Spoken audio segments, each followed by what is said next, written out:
किसान भाइयों, नवंबर के मात्र 3 दिन बचे हैं, लेकिन अभी भी ज़्यादातर किसानों के रबी का काम पूरा नहीं हुआ है। रबी की फसलों की बुआई नहीं हो पाई है और उसका मुख्य कारण है बारिश का लंबा स्पेल, और उस स्पेल के कारण धान के फसल की कटाई में लेट। रबी की फसलों में मटर की फसल की बुआई बहुत सारे किसानों ने की है। अगेती बुआई नहीं कर सके हैं इस इलाके में, बारिश ने उन्हें इसका मौका नहीं दिया है। और वैसी स्थिति में किसानों ने मध्य नवंबर या अब 2-4 दिन पहले जाकर बुआई की है। मैंने भी 13 के आसपास खेतों में बुआई की है।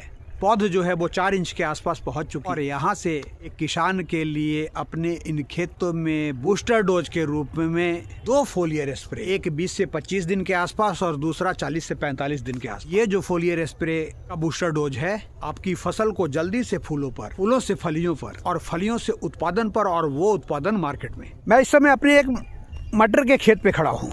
13 नवंबर को इनमें मटर की बुआई हुई थी और उसका मुख्य कारण ये था कि बारिश ने इस बार किसान को हमारे इलाके में अगेती बुआई का समय नहीं दिया। बारिश के लंबे स्पेल के कारण किसान मटर की अगेती बुआई नहीं कर सके। इन खेतों में 13 नवंबर को बुआई, 16 नवंबर को हल्की सिंचाई और उसके बाद पौधे दिखना चालू हो गए हैं।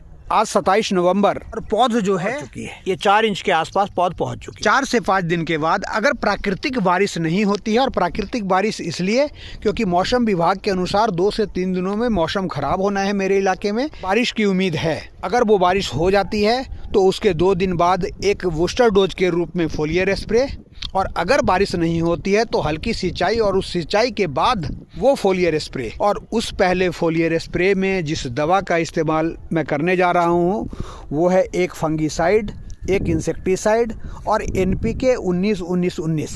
फंगीसाइड में मैं यहाँ पे ट्राइकोडर्मा लूँगा, और उसका मुख्य कारण ये है कि इस साल ट्राइकोडर्मा सरकार द्वारा चलाई गई अनुदानित बीजों के आवंटन के स्कीम के माध्यम से मुझे प्राप्त हुई है। कह सकते हैं कि मेरे पास मौजूद है।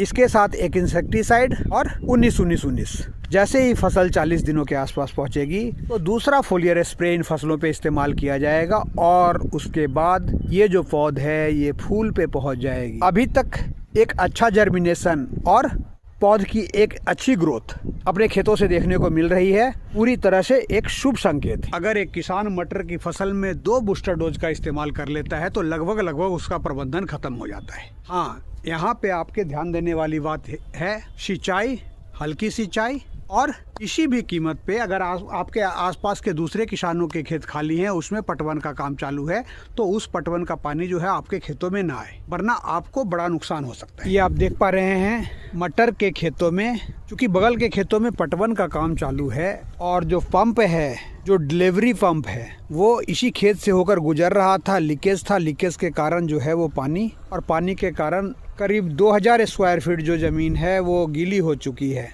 यहाँ पे इन पौधों को पीले होने का खतरा बना हुआ है, और उससे अपनी इस फसल को बचाने के लिए यहाँ तुरंत ही मुझे यूरिया प्लस सल्फर दोनों को मिक्स करके उसका छिड़काव करना पड़ेगा।